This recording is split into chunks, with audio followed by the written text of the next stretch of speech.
স্বাধীন ভারতে ঝরে পড়া এক কুড়ি, শেফালি। খুব মনে পড়ে, সেদিন ছিল শেফালির বিয়ে। সব বন্ধুদের ওদের বাড়ি নিমন্ত্রণ। আনন্দের মাঝেও মন খারাপকে আমরা বারবার করছি আমন্ত্রণ।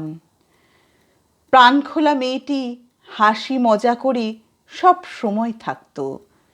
আমাদের দলের একটা ভিত নড়বড়ে হচ্ছে, এটা সবাই জানতো।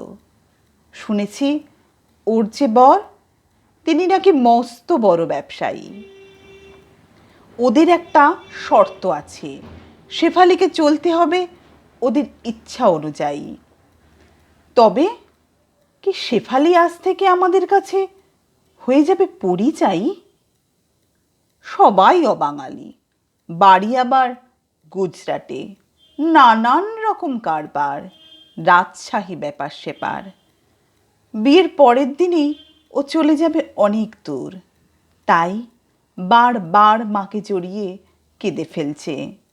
অনেক নিয়ম কানুনের মাঝেও ওর চোখ দুটো আমাদেরকেই খুঁজে চলেছে। দিনটি ছিল শ্রাবণীর সোমবার। লাল শাড়ি, সোনার গহনায় রাজকুমারীর মতো সেজেছিল। দেখে মনে হচ্ছিল স্বর্গলোকের অপ্সরা ভূলোকে নেমে এসেছিল। বিয়ের পর আর একবার আমার সাথে শেফালির দেখা হয়েছিল। ওর বাবার মৃত্যুর পর কয়েক ঘন্টার জন্য এসেছিল।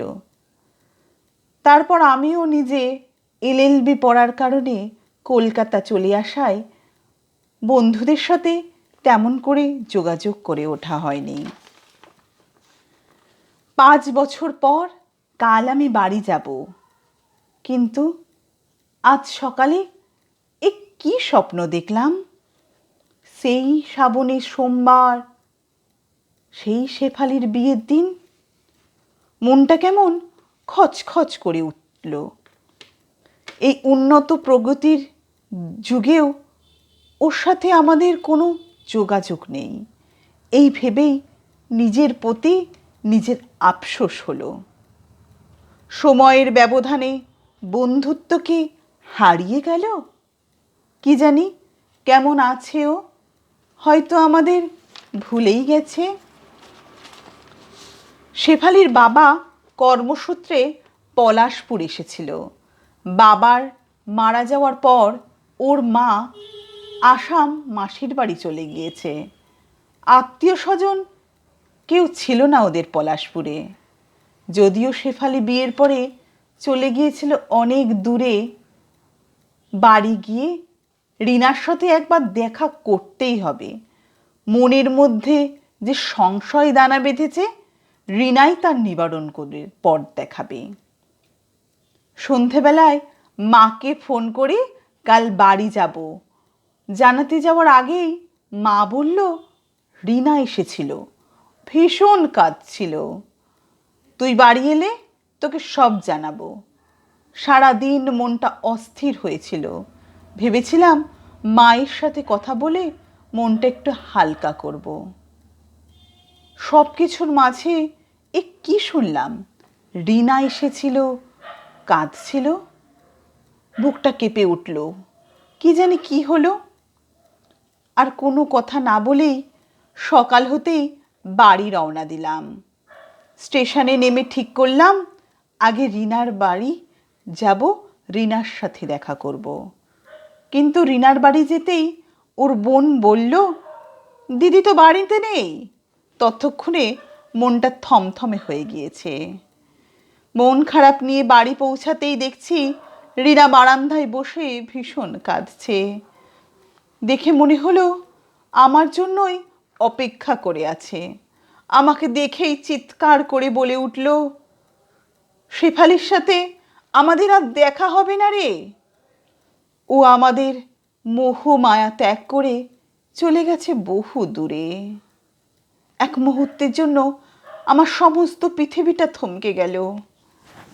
স্বাভাবিক হয়েই বললাম, এসব কি বলছিস, চুপ কর। শেফালি আছে, শেফালি থাকবে আমাদের বন্ধুত্বে। কি হয়েছিল শেফালির? 6 বছর ওর কোনো সন্তান না হওয়ায় মানসিক একটা অশান্তিতে ভুগছিল শুনেছিলাম। কিন্তু সেদিন তো জল গরম করতে গিয়েই শাড়িতে আগুন লেগে গিয়েছে। ওর মাসির কাছে খবরটা জেনেছিলাম। শরীরটা পুরো ঝলসে গিয়েছে, চেনা যাচ্ছিল না। বাবা বেঁচে থাকলে হয়তো ওর এমনটা হতো না। মাও কিছুদিন যাবৎ মানসিক বিকারগ্রস্ত। শ্বশুর বাড়ির লোকেরা একটুও নয় ভীত সন্ত্রস্ত, বরং ষড়যন্ত্রের নিখুঁত ফাঁদ সাজিয়েছে। অনেক পরে পণের বিনিময়ে আবার 2 মাস পরে ছেলের বিয়ে ঠিক করেছে। সত্যি মাথার উপর ছাতাগুলো না থাকলে জীবন এরকমেরই করুণ পরিস্থিতির শিকার হতে হয়। সমাজ আমাদের অনেকটা বাস্তবতা শিখিয়ে দেয়। শেফালি আমাদের বন্ধুত্বের মধ্যে জলজ্যান্ত উদাহরণ। শেফালি আমাদের বন্ধুত্বের বিন্যাস স্তম্ভের। শেফালি আমাদের বন্ধুত্বের স্মৃতিচরণের উজ্জ্বল পৃষ্ঠা। শেফালি আমাদের অনেক কিছু জীবন দিয়ে শিখিয়ে গেল। শেফালি আমাদের উন্নত সমাজ যে এখনো নিম্নমুখী তার একটা নিদর্শন হয়ে রয়ে গেল। শেফালি ছিল, শেফালি আছে, শেফালি থাকবে আমাদের প্রতিটা মুহূর্তে। চিরকাল শেফালি থাকবে আমাদের বন্ধুত্বে।